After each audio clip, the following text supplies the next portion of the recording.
Hello, very sexy, sexy people, especially you. We've got something very special for you today. Not a game review, but a movie review. And much like Metal Gear Solid 1, this isn't out yet. Yes, I went to see Star Trek ahead of the release by like 3 weeks, thanks to lovely Paramount. Oh, bum. What's that? Here, ow, hit my foot, is the ticket. See, look, there he is, looking all stern. Ooh, I'm a captain, have sex with me. Paramount Pictures invite you to a lovely screening of Star Trek. So before I start talking about the movie, let's talk some background on me. Now, I never got into Star Trek. The thing is about Star Trek is, it's like Lost. If you're not into Lost by now, you're not going to get into Lost.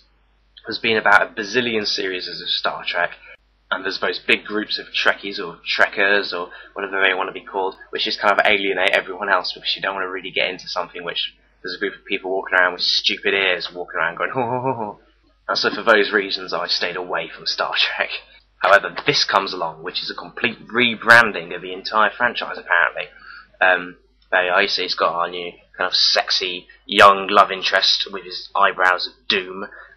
We've got Sylar there eating brains. I've got to say I'm quite impressed with Sylar as Spock, which goes to show he isn't completely typecast as a brain eater, because Spock actually eats very few brains throughout the period of this movie. And we've got sassy little black woman. She is lovely, by the way.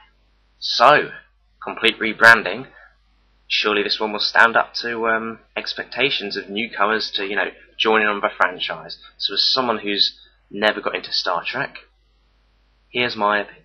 The movie is fucking awesome. It's so good. I mean, I didn't know what to go into it expecting, because I hadn't looked up trailers or anything.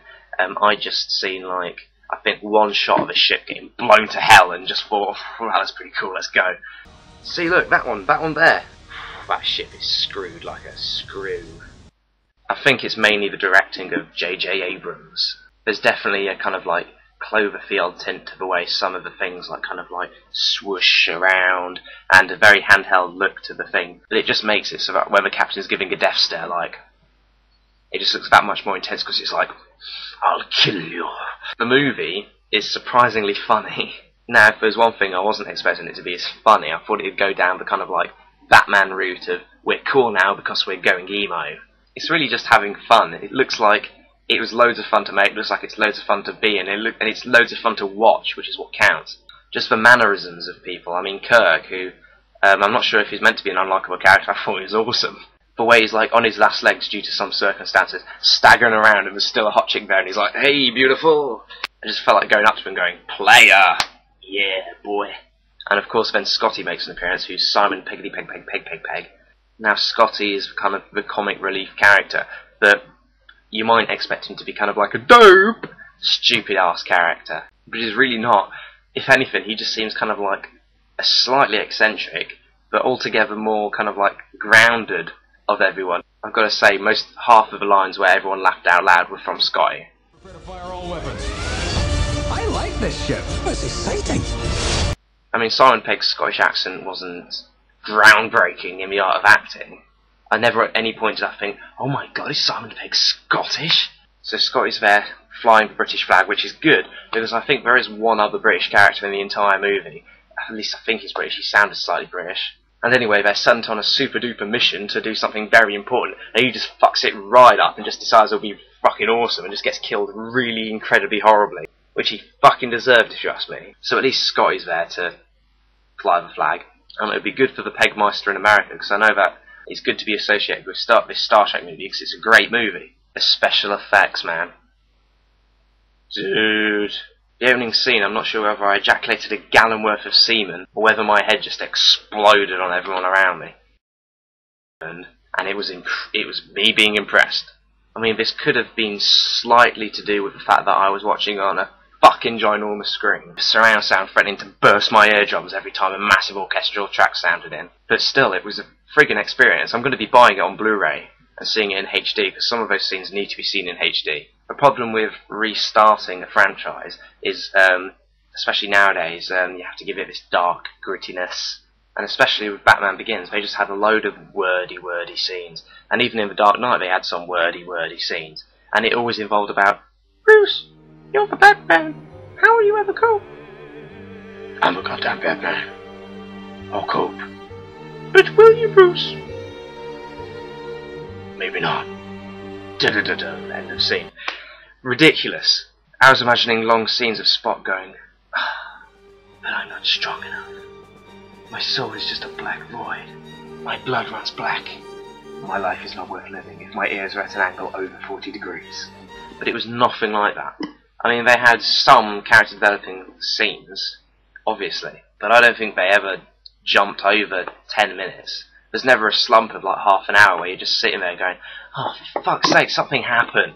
Something is always happening in this movie. And everyone there liked it. I mean, usually, I feel like I'm quite easy to please at movies because everyone who I'm sitting around, I go, that was so good, like at WALL-E. I thought WALL-E was absolutely awesome. I stand up, I went, that movie was incredible, and everyone went, it's alright, wasn't it? Nothing special. But the thing about Star Trek, everyone stood up. I knew nothing about Star Trek. Person next to me was a mild Trekkie. Person on the left of me knew nothing about Star Trek. We all got up, we all walked out, and we all went, I thought that was pretty good. And that's generally the consensus I've heard from everyone. Everyone leaving that theatre thought it was really good. Because it's exactly what a movie should be. It was really entertaining. I get the feeling they definitely worked in the kid factor. It wasn't like George Lucas adding stupid Jar Jar Binks in there going, Misa needs a better plot. I mean, the phases they have, they had phases which were, set your phases to stun and all that jazz. They cleverly designed the phases, you could tell, so that they could easily be manufactured as a toy, which not only I noticed, but the person next to me noticed too. And there's some pretty shameless product placement in there. There's very clearly Nokia near the start, where literally, again, like Hideo Kojima syndrome, it just zooms in and goes, look, it's Nokia. They pay good money for that, so look. Which I'm never a fan of, but fuck it doesn't really matter, does it? It's not like James Bond putting a Blu-ray disc into the machine. Yeah, I'm going to talk a little bit more about the bad guys. Now, the bad guys in this movie, if you've seen some trailers, you've seen nothing of them. You've seen a dude who's bald with some makeup on going, I've been waiting a long time for this. I've been waiting for this day my whole life. And I brought a pointy stick.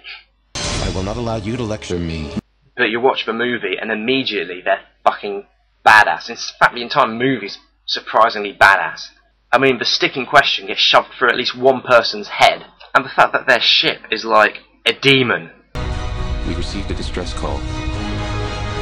There's an artist's impression, you see? And look, there's the Enterprise. These are actually pretty memorable villains. I mean, I'm not so sure about the main villain's backstory. Well, he needs a backstory, obviously. But you're not thinking about that when there's a stick getting shoved through a man's face. So, all in all, I sound like it's the fucking holy grail of movies. It might not quite be that, and the fact that I think it was that fucking stellar might be something because I was in an absolutely enormous theatre, big enough to field Belgium at least. But I assure you, that movie was awesome. So, rounding up, and I know people out there are still going to think it's Star Trek, so it's geeky, and Star Trek fans are going to be thinking, oh, they're going to make it too mainstream, it's going to be stupid.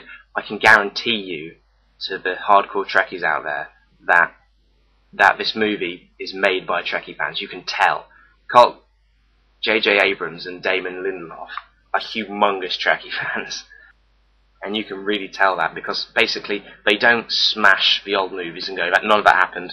They know it happened and you can tell they love that it happened. And so what they very nicely do is kind of like set up their own story and go, this is a separate story in the Star Trek universe, but all your shit is probably still going on.